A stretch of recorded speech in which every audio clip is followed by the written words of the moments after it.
سلسلة جديدة هنبدأها هنا على القناة، هتكون تحت ترشيحات الكتب. فتعالى احكي لك التفاصيل.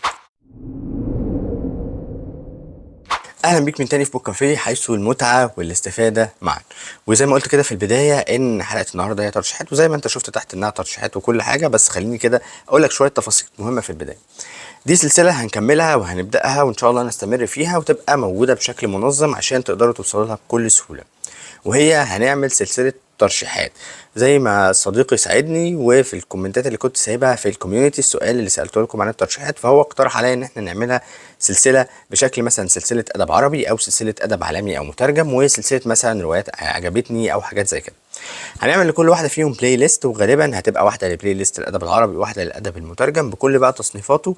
وكمان دول هتلاقوهم برضو موجودين، والحلقات اللي تبقى موجوده في القوائم دي هتلاقوها برضو موجوده في ترشيحات الكتب بشكل زي ما هي موجوده. فانا عملت بس الاتنين دول الجداد عشان يبقوا موجودين بشكل منظم وتقدروا تروحوا لهم في اي وقت زي ما انتم حابين. دي كانت بدايه مهمه جدا. البدايه التانيه لازم تقولوا لي في التعليقات، وتاكدوا ان انتوا تقولوا لي في التعليقات عايزين ترشيحات لانواع تانية ايه مختلفه عشان اقدر احضرها وابداها من دلوقتي. والنهارده كده وزي ما مكتوب تحت وفي حلقتنا هنبتدي باول حلقه، وانتم كنتم طلبتوها من الحلقه اللي فاتت اللي كنت عملت لكم فيها ترشيحات جديده، ونزلنا برضو واحده بعديها اللي هي ترشيحات من روايات معرض الكتاب، وكانت روايات متنوعه مختلفه، وسالتكم لو عايزين نمشيها بنفس الشكل او نعملها لكل ادب نوع لوحده، وانتم اخترتوا ان كل نوع من الادب نعمله لوحده. فرغيت كتير، مش عايزك تزهق مني، خلينا نبدا الترشيحات. سواء الروايه جت في اول الحلقه او جت في اخر الحلقه ده مش معناها افضليتي ليها، لكن ده ترشيحات بقى، وهي جت بالحظ كده وانا بحضر او بطلع الكتب من المكتبه او الكتب اللي جت في دماغي وكنت قراتها وحبيت ارشحها لكم. فخلينا نبدا باول روايه، وهي الروايه اللي بتبتدي دخلتها الست اللي بتوصل بنتها ورايحين كده في الطريق، ومرة واحدة بتفتح الموبايل عشان تروح لمكان معين، فبتسمع صوت فتقول عادي يمكن صوت الراديو دخل مع الموبايل، يعني الموجات دخلت مع بعضها، فبتكمل عادي. فوهي راجعة بتفتح جوجل مابس وبتبتدي تختار المكان اللي هتروح له، بس بتكتشف في حاجة غريبة في الموبايل، في زي ألوان كده مختلفة وأطياف لأشخاص مختلفة. بتستغرب وتمكن تقول ان في مشكله او محتاج ابديت، فبتبتدي تشوفه من موبايل بنتها وبتسالها هل في حاجه مشكله في التطبيق او كده، بتقول لها لا يا ماما. وبتبتدي الحكايه غريبه عليها، فبتحاول ترجع البيت تاني تظبط الموبايل تعمل فيه اي حاجه، برضو الموضوع زي ما هو. مع الوقت بتكتشف ان الاطياف دي هي الاشخاص اللي حواليها، وكل لون بيرمز لحاجه معينه. على الجانب ده وعلى فكرة الموبايل دي والتطبيق اللي فيه، كان في بتحصل جريمة قتل في العمارة بتاعتهم لبنت جارتهم، وبيفضل الغموض حوالين القصة دي وحوالين الرواية دي. بتبتدي البطلة معانا فيه تعيش ونعرف هل فعلا الفتاة دي اتقتلت ولا حصل لها ايه، ولا القصة رايحة فين. وطبعا كل اللي بيساعدها في الأمر ده هو التطبيق اللي على الموبايل. طب ايه حكاية التطبيق الغريب؟ طب هل هي هتوصل؟ طب هل الست دي أصلا اللي حصل في الموبايل ده كان حاجة واقعية، ولا ده كان ناتج لأمر ما عندها، أو إنها أصلا بتعاني من مرض أو مشكلة؟ الرواية اللي بكلمكم عنها وهي أول ترشيح، وهي رواية جريمة العقار 47 للكاتبة نهى داوود، والصادرة عن دار المصرية اللبنانية. بتبتدي الحكاية عن 4 جرائم قتل حصلوا ورا بعض، والنيابة أو التحقيقات بتحاول توجد رابط ما بينهم. وبتبتدي المشهد الأولاني بتحقيق بيحصل، وبنكتشف في التحقيقات دي ان المتهم هو المقدم اصلا اللي كان بيباشر التحقيقات، او كان المفروض المحقق للجرائم دي. بندخل في المشهد الخاطف ده وبنبتدي نكتشف بقى مع الأحداث هل هو فعلا السبب ولا لأ. في دمج بيحصل في الرواية دي ما بين الأحداث دي وما بين آلهة المصريين القدماء، ومشاهد كده بتحصل ما بينهم وما بين الصراع ما بين الآلهة دي، وفكرة تخيلية أو فكرة فانتازية. فرواية تقدر يبقى فيها دمج ما بين حتة فانتازيا شوية على في الأساس فيها نوع من أنواع الجريمة والغموض. والرواية أو المسلسل اللي بكلمكم عنه هو مسلسل حارس، اللي نزل بشكل كتاب على كوتوبيا وموجود بشكل صوتي على اليوتيوب، فتقدروا تقروه ككتاب أو تقروه على اليوتيوب، وكمان موجود على أبجد بشكل حلقات متتالية، حوالي هم 6 حلقات. بما اننا كنا بنتكلم شويه على حته الآلهة المصريين القدماء والقصه دي، فالروايه اللي بعد كده هي شويه فيها متبنيه للموضوع ده، وتخصيصا ابن النقاوة والربط ما بينه وما بين شخصية البطل اللي هنتكلم عنه. والرواية اللي بكلمكم عنها هي رواية 31/10 للكاتب أحمد عثمان، والصادرة عن دار إبداع. وفي الرواية دي بيبتدي الكاتب ياخدنا عن بطل المفضل حلمي مهران، المحقق اللي في وقت ما بيستغنى عن الشرطة وبيشتغل كمحامي. وبنشوف هل هيقدر يطبق العدالة من خلال القانون ولا هيستخدم أساليب تانية لتطبيق القانون أو تطبيق العدالة. في رواية 31/10 الكاتب بياخدنا إن حلمي مهران أصلا داخل في غيبوبة بسبب إن هو كان موجود في حفلة ما وحصل جريمة قتل هناك، والمتهم وهو بيهرب ضرب طلقة طايشة جت في حلمي مهران وقعد في الغيبوبة لمدة سنة. وفي عدد من الصفحات اللي في البداية بنكتشف ان هم هيوصلوا للحظة ان هم يفصلوه عن الأجهزة، وفي اللحظة دي بيفوق حلمي مهران. لكن اللي هيفوق ده هل هو حلمي مهران فعلا؟ طب لو هو حلمي مهران فعلا، هو نفس الشخصية اللي كنا عارفينها أول الكاتب هيفهمنا ويعرفنا عليها ما قبل الحادثة دي؟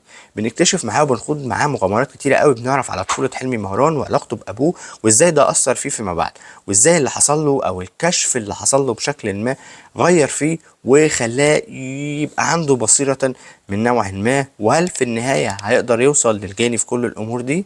رواية الحقيقة من الروايات الممتعة جدا، وارشح لك بكل تأكيد إن أنت تقراها. احنا طبعا في حلقة ترشيحات. والعمل اللي بعد كده اللي معانا وهو بيتكلم على الدكتور الذكي جدا دكتور بدر الدين، اللي او نور بدر الدين، اللي بيحاول ان هو يقدم رسالة بحثية بشكل مختلف، وبيقول فيها ان الشر اللي موجود في البشر او في بعض البشر هو دي حاجة موجودة في الدماغ، ونقدر من خلال جراحات معينة ان احنا نستخلص الشر ده من البشر. فهل هيقدر الدكتور ان هو يستمر في ده هيساعده بعلاقات حواليه ان هو يبقى موجود كطبيب نفسي جنائي في السجون او في الاقسام، ويبتدي يتكلم مع الضباط ويبتدي يتكلم مع المجرمين ويبتدي يحاول يثبت نظريته او الورقة البحثية اللي هو عايز يعملها. هل الموضوع هيعدي بسلام؟ لا، هيبقى في موجود قاتل متسلسل اسمه المايسترو، وبيحاول كده يدخل في صراع شديد ما بينه وما بين الدكتور ومحاولة لتهديد بقتله. فهل هينجح ان هو يعمل ده؟ وهل تهديداته المستمرة هتفضل موجودة؟ وكل ده بيحصل في وقت ما هيختفي فيه نور بدر الدين. فهنشوف الرحلة هتكمل ازاي، وهنشوف سر اختفاء نور، وهنشوف مين المايسترو. الرواية دي هي رواية الجلسة لعبد الرحمن جويش، واللي نزلت في الأساس على ستوري تيل كبداية، وبعد كده نزلت بشكل ورقي مع دار عصير الكتب. جريمة قتل بتحصل في بداية الرواية، حاجة ليها علاقة بالمترو. في بداية الصفحات بيعرفوا مين القاتل، بياخدوه، نبدأ نخش بقى في الرواية في التفاصيل بقى وفلاش باك والزي اللي انت تحبه. هتفضل عايش ان انت خلاص القاتل موجود، بس هل فعلا هو قتل ولا ايه اللي هيحصل؟ مع ان كل الرأي العام بقى ضده وكل التفاصيل كلها ضده، لكن جه البطل المغوار، جه المحقق ديهوم اللي بيكتشف بعض الامور، وان لقى في تفصيلة محيرة في الاحداث وفي حاجة ناقصة كان عايز يوصلها، على الرغم من كل حاجة قدامك انت شايف انها فعلا متحققة. فايه السر اللي هيوصل له ديهوم؟ وهل هيقدر يبرئ القاتل ده من اللي حصل؟ طيب هل انت هتقتنع باللي حصل وبالتفاصيل وبالكتابة؟ هسيبك انت تقرا وتقولي، بس انا قريت الروايه دي وكنا عاملين لها هنا مراجعه قبل كده، وهي روايه ديهوم لغز جريمه في المترو او جريمه في المترو. روايه من الروايات الحلوه جدا، والبدايه للكاتبه اميره البطل، والروايه دي كانت صادره عن دار دارك. الرواية اللي بعد كده برضو بتبتدي فيها مش بس بجريمة قتل، لكن بنبتدي فيها بتقارير الطب الشرعي عن الجريمة اللي حصلت، واللي فيها بنتعرف على ان الشخص اللي اتقتل ده هو المهندس شريف. والمهندس شريف اتقتل ب3 طعنات، وبسبب التقرير الطبي او من التفاصيل اللي عنده والتحريات اللي حصلت في المكان الجريمة، بيقول ان ما كانش فيه اي اثار لدخول البيت، او ما كانش فيه اي اثار لانها تكون كانت مثلا محاولة سرقة او اي حاجة. مش موجود اي حاجة تقدر تدلك على القاتل. فبنبتدي بقى الكاتب ياخدك بمشاهد الفلاش باك السريعة عشان يعرفك شوية تفاصيل، ويبتدي ياخدك في القصة، ويبتدي يدخلك في مراحل الشك ما بينك وما بين الضابط اصلا اللي بيحقق في الجريمة. تفضل ماشي ورا كل الخيوط اللي الكاتب قدر ببراعة ان هو يتوهك ما بينها. اي نعم ما كانش فيه كشف صريح للشخصية اللي احنا بندور عليها ونقدر بعد كده نتوه، الا ان الكاتب كانت افكاره مقنعه وفي الاخر نهايته كانت مقنعه بشكل حلو. فالروايه دي واحده من الروايات الحلوه جدا، وهي روايه عقار 24 للكاتب مهاب ترجم، والصادره عن دار الرواق. هي روايه قديمه شويه، تقريبا 2014، فمش عارف لسه متواجد منها طبعات لحد هذه اللحظه ولا لا. واخر روايه معانا بقى النهارده، وهي روايه مش خالصة أدب جريمة، لكنها الكاتب دايما بيحب إن هو روايته تبقى شاملة كاملة. مش بس أنا عايز أحصر نفسي في حاجة، لكن أنا أقدر أكتب رواية نقدر نقول عليها فيها كل الحاجات. الرواية نقدر نقول عليها رومانسية اجتماعية، فيها أدب بوليسي، بتتكلم عن قضية معينة، بتتكلم عن أفكار معينة، ودي حاجة من حاجات مميزة للكاتب ده، وبانت في تطوره مع الأعمال اللي بعد كده. الرواية اللي هكلمكم عنها النهاردة هي أول رواية هو كتبها.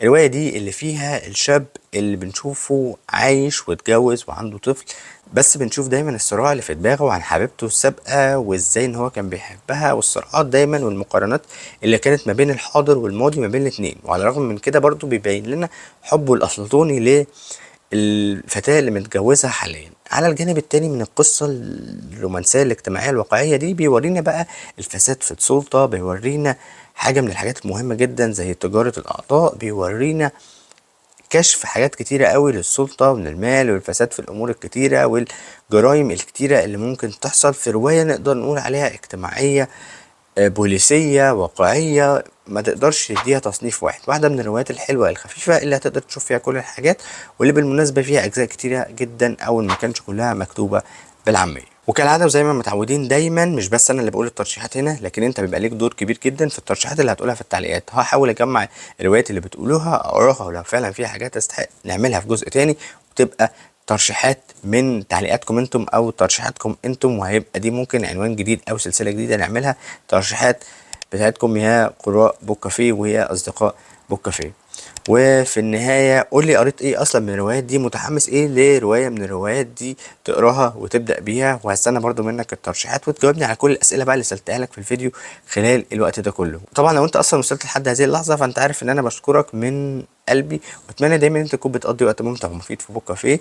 واقول لك ان انت الدعم الاساسي للقناه ان انت تعمل لايك، تشارك الحلقه مع اصدقائك، وتشارك على السوشيال ميديا، وطبعا تعمل تعليقات كتيره تحت هنا والاهم تاكد ان انت مشترك ومشغل الجرس عشان يجيلك كل الحلقات والتنبيهات بتاعت الحلقات الجديده. وفي الاخر ما تنساش تعملي فولو على التيك توك وعلى الانستجرام، بيكون هناك في محتوى مختلف، محتوى صور، محتوى فيديوهات سريعه، وشويه هزار كده لطاف. سلام.